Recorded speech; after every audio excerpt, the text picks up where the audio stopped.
Hey guys, welcome back to the channel. So today I'm going to be showing you how to install LED pod lights in your rear factory bumper and connecting them to your reverse lights. So I already did one over here, as you can see. So just kind of as a finished product, what it's going to look like. Super flush up there. Already tapped into the line. I tested it last night. But today I'm going to show you how to actually install it. I saved one. I want to make sure, honestly, that the other one worked. So what I've got is these Nightlight pod lights, the flush mounts that I got on Amazon. They were $28 total with tax and stuff like that. Nightlight guys, if you see this, let me know if you want to sponsor stuff like that, because I also got a Nightlight front bar on the front. But anyways, aside from that, what I'm going to do today is I'm going to show you guys the process of what I did. I already went ahead and I cleaned the surface. You're going to want to make sure you do that. And then I took measurements. I got this. And then I also took measurements based off the other one. So they're going to be equal with each other, stuff like that. So what we've got here, and these are the things that you're going to need. So I've got the light bar, not the light bar, but the light pod. You're going to need wire. Preferably, this is a 14 gauge, I think. Anywhere between 16 and 12 gauge will be good. You're going to need some solder, possibly. Solder's really good.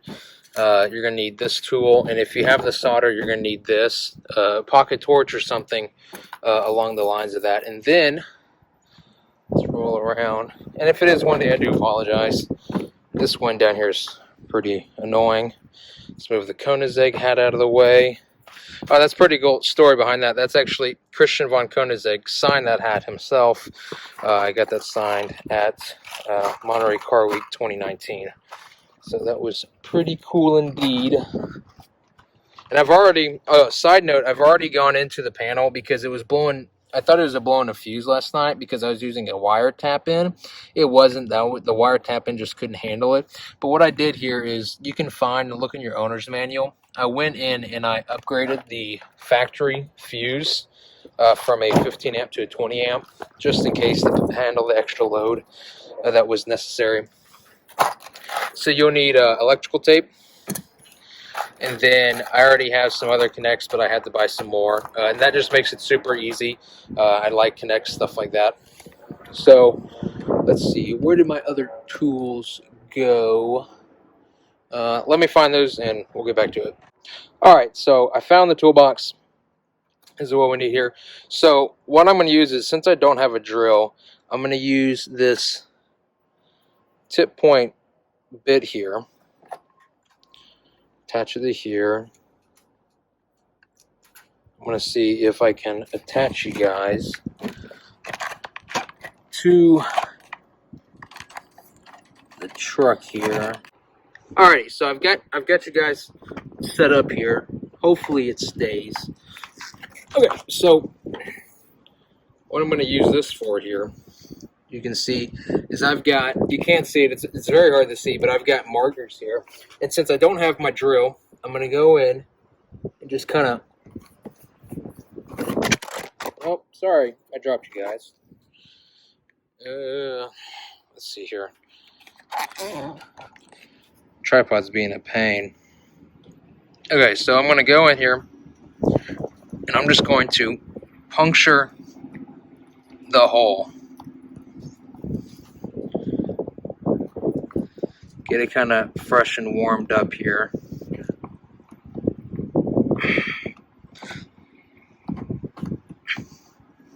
And this works, especially if you have plastic bumpers, this works pretty well. You just need a sharp object and just kind of work it back and forth. And I'm going to work these out, and once they're hollowed out, stuff like that, we'll get to the next step. Alrighty, so now that I've gotten these holes punctured through, and I use the diagram here to make sure I'm all lined up, I'm going to take the bolt. What I'm going to do is I'm going to put it in and prep the hole for the size of the bolt and pre-fitting, because it's plastic and it should actually form grooves that the bolt will latch into later down the road.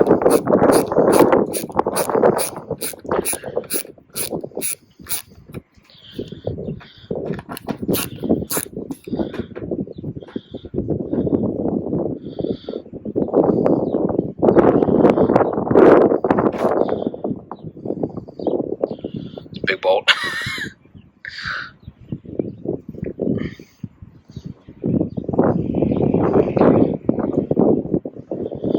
Okay, it's almost out. Don't don't put it all the way in, please.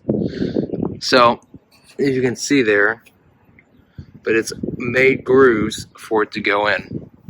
So what you do is you just do that for the rest of the 4. This one down here I'm going to have to, or it's actually this one that I'm going to have to realign a little bit to fit the rest of them. But then after that, we get to cutting with the angle grinder. And I do recommend the angle grinder, even though it's super easy to mess up. It makes it super quick, and it's pretty precise, if you will. Just go slow with it. Don't rush through, and it just cuts it through really quickly. And I use a file to finish it off, and we'll get to that shortly. Alrighty guys, so now it's time to do cutting. As you can see the line there. I'm not going to film while I cut because I need both hands to focus, but please, first off, make sure you've got protective gear on. I have my glasses on and I've got closed-toe shoes. Please, please, please be careful. I mean, even I probably should be wearing gloves because you don't want to catch any part of your body in this because it'll do some major damage.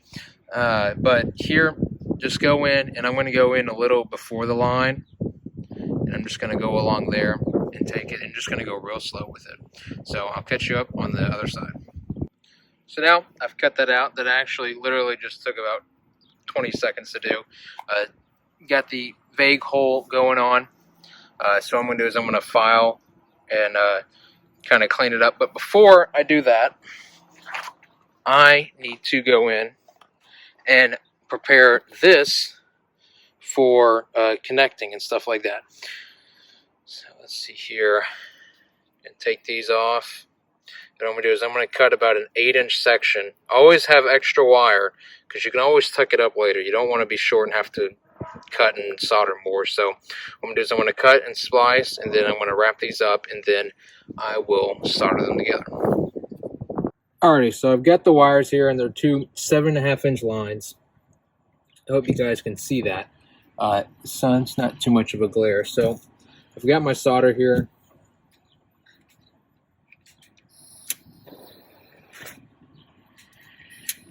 I'm going to turn on my torch.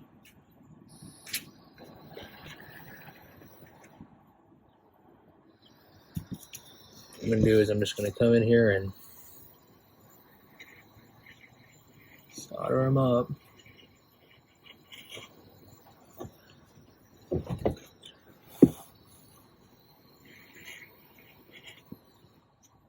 Turn it down a little bit.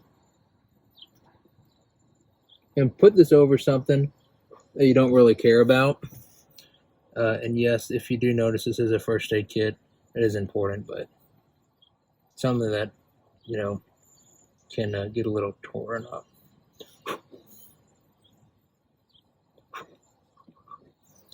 All right, so we're all soldered up there. I'm going to let that cool, and then I will wrap that in electrical tape. That's something that you're going to want to do there. It's very important that you want to keep them all secured and so on. And then I'm sure some of you guys will notice I'm using both red tape. That's just because I don't have any, or not tape, but wire, both red wire. If you, it's best to use black for ground, red for power. I just don't have black at the moment.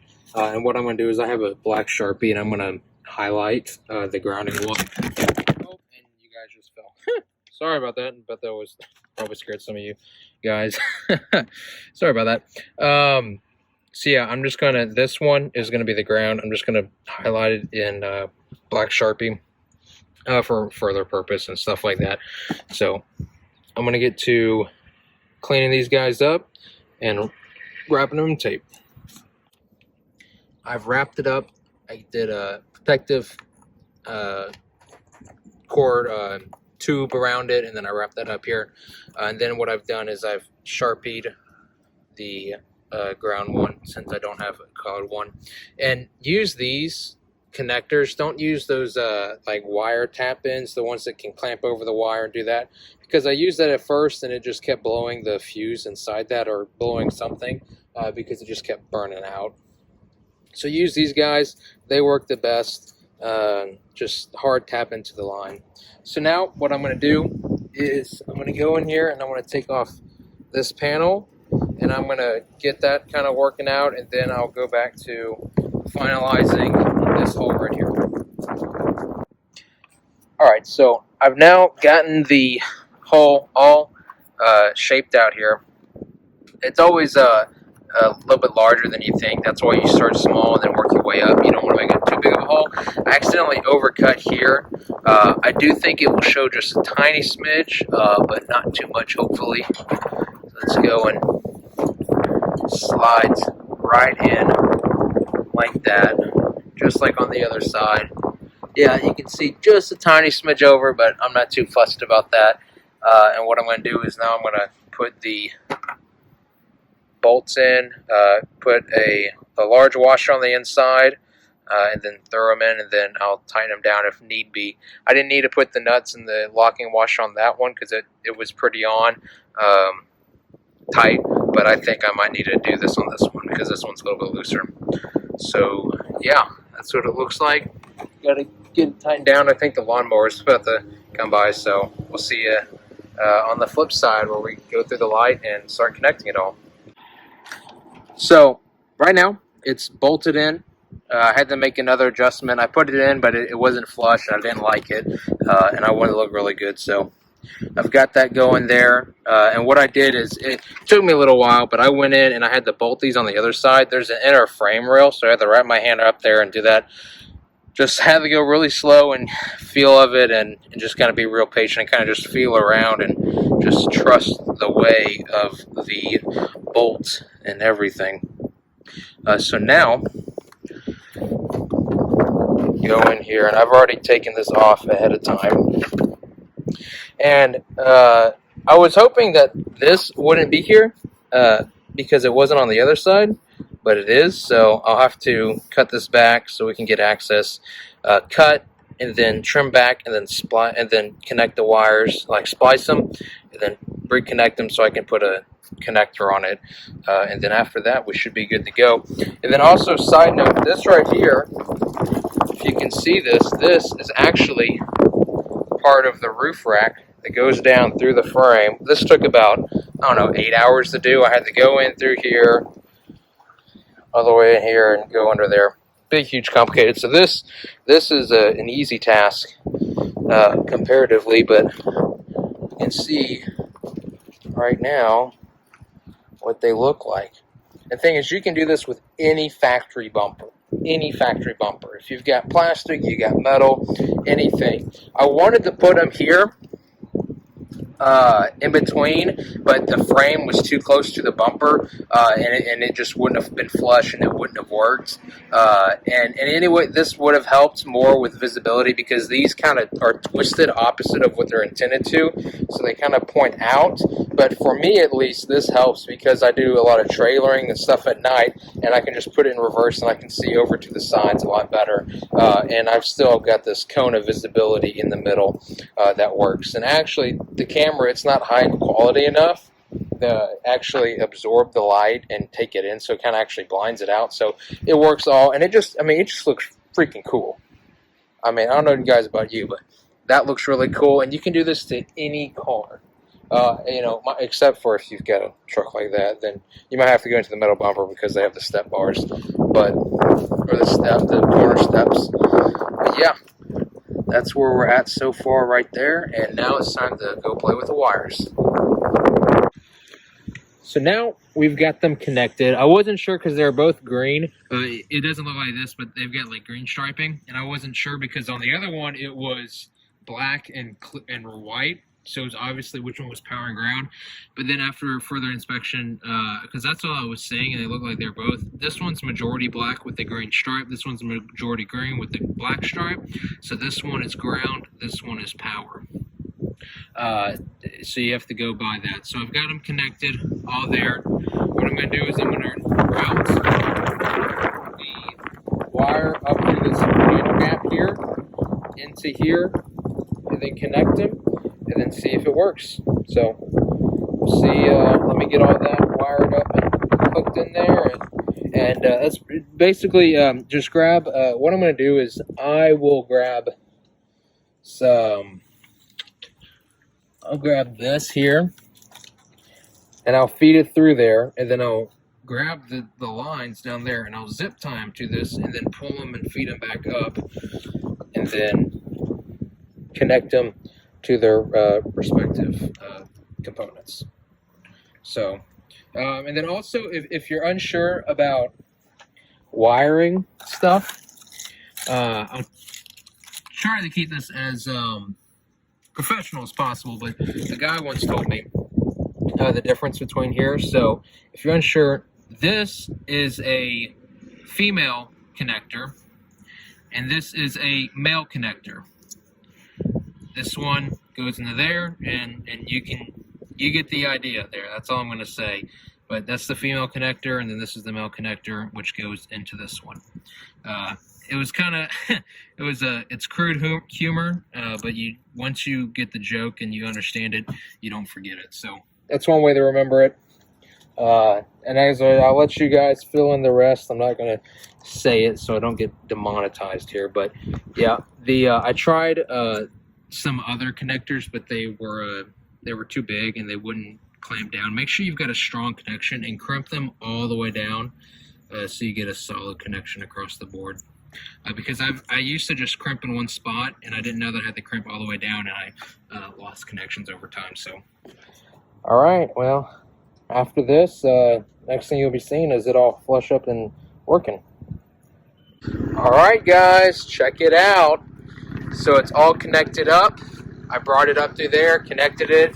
I was almost a little too short on the wire, so like I said earlier, make sure you've got enough wire. Extra is always okay. You can tuck it in. There's enough space back there. So I've got it in reverse right now.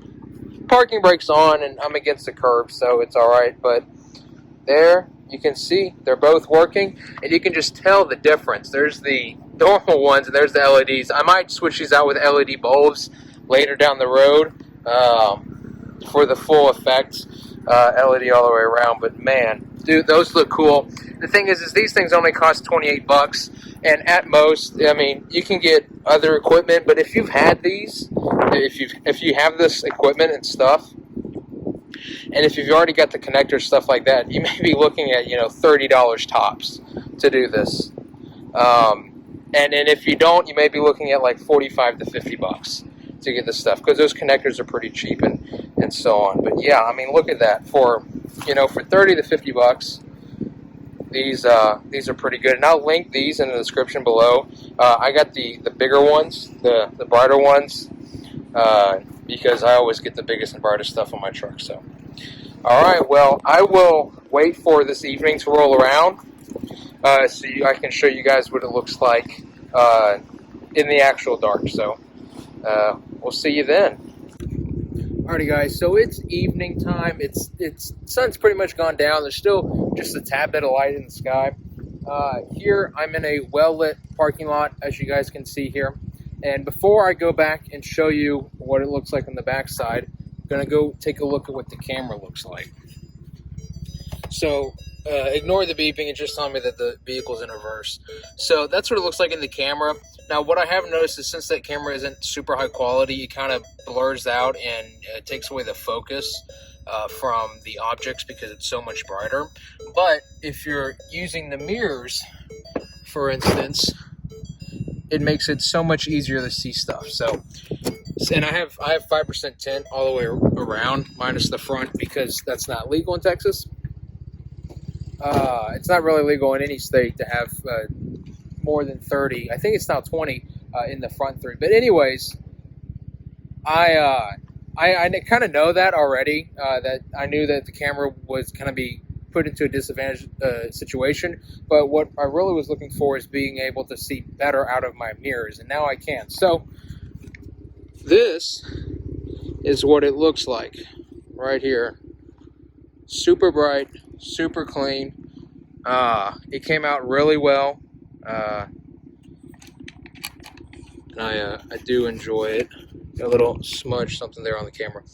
But yeah, I mean, this thing looks pretty cool from the back. I just cleaned it. Unfortunately, my power washer that I just bought, it's only been used once, has now broken. And I replaced it with the same one that I had previously that I used for 2 years, dozens of times without a problem. So that's what we've got going on here. It just looks so cool. I think, at least. You've got how flush that they are rolling up there, and they really do produce a lot of light. I don't know if you can see, but there's a few construction signs way over there, and they're reflecting against that. Now I am wondering, since there kind of is a blank space here, I am wondering if I put some more down here, because the frame's right here, but there's a blank space underneath, or maybe have them hang down. I'm not so sure. It's something that I've got to look into. I'll see how these work. I've also been thinking about possibly putting larger ones on the side that have a switch optional in case I need lighting down below and to the side. So who knows? We'll see. What I'm going to go to now is I'm going to go to a completely black area, dark, super dark, no surround lighting, and I'm going to show you guys how much that helps out. There's the wilderness area, boonies, whatever you want to call it, not too far from here. So I'm going to head there and we'll test out just how bright these lights are. Alrighty guys, so we're at our dark location, no light pollution at all, and let's see what it looks like when we throw it into reverse. So for reference right there, that's behind me, there's a mirror there, yeah, you just saw a car go by, and we're going to see what it looks like in reverse. Let me put the parking brake on so we don't drive backwards. Alright, all good to go. And boom. Let's check that out. Actually, before we do that, I want to show you guys what it looks like. That's what it looks like after, or before, yeah, before. Not in reverse, dark, okay? Keep that in mind. Boom. Check that out. Incredibly bright. All that illumination there, I guess that's what you can say. I know you guys can't see it on camera, but it goes across the road and back into the tree line. Probably visibility is easily 200 feet, something like that. So super effective lights here. They look great. Almost fell. They're flush with it. I've already said that like a dozen times, but it just looks so darn good. I'm going to go out there and take a look at what it looks like. Let me shut my door in case a car comes by. I don't want my door to get ripped off. That would be unfortunate. So we got a car going by there. So yeah, there's a road like, I'm probably like 50 feet from it, maybe less now. And see, there's a minivan with another light bar on. I'm going to talk about light bar safety in a little while, and why you guys need to get a light bar. But boom, that's what it looks like right there. Let me focus on it. Kind of looks like the front of a car a little bit. I don't know which car, but I swear I've seen one look like it before. If you can see, it is split off here. It's not going down straight through the middle like I originally wanted it to, but the bumper would not allow me to because I had the frame behind it, and I didn't want to cut into the frame. Never cut into your frame. And I tow a lot, and that would reduce rigidity, but just don't ever cut into your frame, please, people. That's not safe at all. So I went with the sides, and they're actually vertical. They should be horizontal, but they're actually vertical. So it is what it is. They still work amazing. This will help a lot when I'm backing up to trailers on my ranch and stuff like that, because I mainly rely on my mirrors for, just getting lined up. And there's plenty of light, as you can see here. There's plenty of light in the camera for up close and being around, and I can zoom in and do stuff like that. So that's super cool. And obviously the camera's not picking it up super well. Well, as I mentioned earlier, I have a light bar in the front. So zoom in here, and I think there's a car coming. Actually, there's not. So I'm going to test. So English. This is headlights and fog lights. Let's see here. That is no fog lights, so the fog lights really help a lot. That's fog lights only, no light at all. So we're gonna wait for this car to pass. This is headlights and fog lights and light bar. And holy cow, would you guys look at that? Absolutely insane pickup of lights. And boom. Did you guys notice anything happened? Well, guess what? That's the light bar all by itself. The light bar is incredibly bright. Where'd everything go? I know. For real. Take a look at that. That's all of the light bar, 40,000 lumens worth. Absolutely crazy bright. I use this all the time for driving at night. Obviously not when oncoming traffic's going by, because that's not safe. You don't want to blind other people.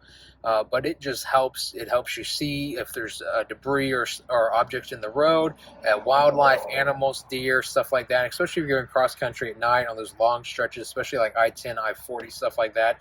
It's super helpful. You can see way down the road. And it just gives you better driving confidence at night. And that is, especially for novice drivers or drivers that aren't comfortable with driving at night, this is a added bonus and added benefit to you guys. But really for any driver, even if you're a professional driver, having more light, it's a tool, it's helpful. You guys need to have it, and it's important to be able to see what's in front of you, because you are driving your vehicle and you'd hate to hit something or have something hit you. So yeah, that's my tip on light safety. Get a light bar, folks. It helps. It's going to improve your overall driving experience at night, unless you've got like night vision eyes, which would be pretty cool. Maybe that's something Elon Musk should do. But anyways, so yeah, you guys after watching this video should be able to install LED pod lights, and make sure that they're flush lights, not just pod lights with a mount. They need to be flush mount lights. Into any stock rear bumper. And even if you want to put in the front bumper or something like that, or the side, you can really put them anywhere. But generally in the rear bumper, you may have to go out on the sides or go down, because you may have frame issues. If you've got styrofoam in the back of your bumper, you can work around that and be super easy. Just make sure you give it space to breathe, because you don't want to melt or catch your styrofoam on fire, if that's a thing. So yeah. If you have any questions, comments, or concerns, let me know in the comments below. I'd love to help you guys out, because it's a super helpful thing. I just thought of it. I was looking at my bumper the other day and I was like, man, this bumper needs something. Well, let me throw some pod lights in it. And it literally took me probably soup to nuts 4 hours. I did it 2 separate days. I put one in yesterday, and then I put the other one in today where I recorded the video, because I wanted to make sure the first one went in all no problems. So yeah. Like, subscribe, and stay tuned for more amazing content to come. And I hope you guys have an amazing day. Stay care. Yeah, you can tell I'm hungry.